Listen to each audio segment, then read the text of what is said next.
Hey everyone! Today, we're going to talk about something that can feel, well, super overwhelming, saving money when you're on a low income.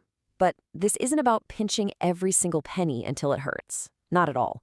This is a story about empowerment, about finding your way to financial freedom. So, let's jump right in. So, do you ever feel like you're just stuck on a financial hamster wheel and you can't get off? Like saving even a tiny amount is totally impossible? You are definitely not alone. It's incredibly stressful and it's so easy to feel like there's just no way out.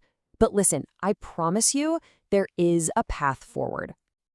And this right here, this is what it's really all about. Let's just forget all the usual saving advice that feels completely useless when money is tight, right? The goal isn't about getting rich overnight. Nope. It's about taking back control, building some real stability, and step by step, literally buying your future back.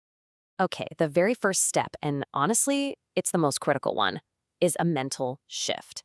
It's all about changing the entire way you think about what money is for in your day-to-day life. So check this out, it's a really powerful comparison. On the left, you've got spending on identity. Buying things to look a certain way, to feel normal, or maybe just to cope with a really tough day. We've all been there. But on the right, you see spending on survival. This is a total game changer. It means your money is used only for things that actually protect your health, secure your shelter, and build your future. The bottom line is this: every single dollar you spend on identity is a dollar you can't use to buy your freedom. With this new mindset, we actually get to redefine what success even means. It's not about having the nicest things or the most comfortable life right this second. True financial success in this context is resilience.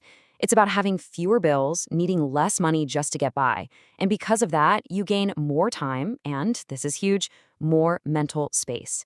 Just think about it for a second. The less you need, the freer you become. Okay, so once that mindset is locked in, where do we focus our energy? Well, we focus on the 3 areas that make the biggest difference. You can think of these as the 3 major battles you've got to win to really gain some ground. And this chart shows you exactly why this is so important. I mean, just look at how much of a typical budget gets eaten up by housing, transportation, and food. Trying to save money by cutting out a coffee here or there, it's like trying to empty the ocean with a teaspoon. It's just not going to work. But if you can make real, meaningful changes in these 3 areas, you're going to see a massive difference. Let's start with the biggest one, housing. The rule here is simple, and I'll be honest, it's a little tough. If your housing is too expensive, almost nothing else you do to save is going to matter. This means you might have to make some hard choices, like living in the smallest, cheapest, safe place you can find. It might mean getting a roommate, or maybe staying put for a few years to keep your rent from creeping up. Winning this battle is the foundation for everything else. Next up is transportation, which is like a silent income killer. Car payments, insurance, gas, surprise repairs, they add up so fast.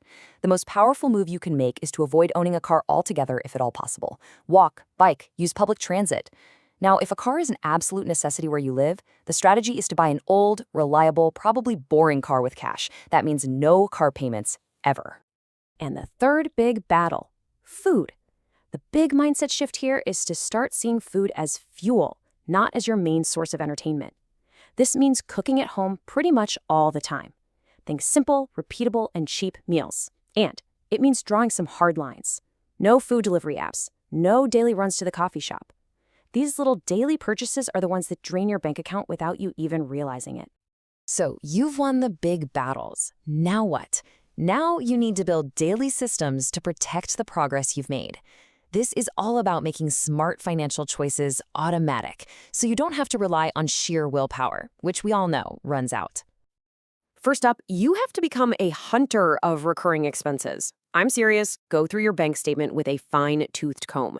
Every little subscription for streaming services, apps, or memberships that you don't use all the time, it needs to go. These little monthly payments feel so harmless, but added all together, they act like silent predators on your income. Now, this right here is one of the most important ideas in this entire explainer. Trying to be disciplined all the time is just exhausting, and it's pretty much guaranteed to fail. None of us has perfect willpower, but a good system? A system works every single time, whether you're feeling motivated that day or not. And here is the most powerful system of all, paying yourself first. It is so simple. The moment you get paid, before you do anything else, you move whatever you've decided to save into a completely separate savings account. Then you just live on whatever is left in your main account. You literally can't spend money you never see. It makes saving automatic. And here's a brilliant little system for defeating the biggest enemy of your financial freedom, impulse spending. It's called the 30-day rule. Anytime you want to buy something that isn't a true need, you write it down and you wait 30 days. You will be amazed at how many of those must-have items you completely forget about after a month. This simple delay is your absolute best defense. Okay, so we've covered the mindset, the big battles, and the daily systems. Now let's just pull it all together into a clear, actionable checklist you can use as your guide. Here it is, your path forward. Number 1, spend on survival, not identity. 2, win the housing battle above all else. 3, minimize or, even better, eliminate transportation costs. 4, treat food as fuel. 5, ruthlessly cut those subscriptions. 6, use the 30-day rule for wants. 7, automate your savings. And finally, number 8, and this one is so crucial, avoid credit card debt like the plague. It is a trap designed to keep you down. So the most important point is this: you may not control your income or the economy, but you have absolute power over your consumption. And by controlling what you consume, you are taking direct control over the shape of your future. That is where your real power lies. I want to leave you with this final thought. True financial freedom isn't about having $1 million in the bank. It's about reaching the point where your bills and your expenses no longer dictate your life. It's the moment you stop being owned by your obligations and you start owning your time. That is the goal, and it is absolutely achievable.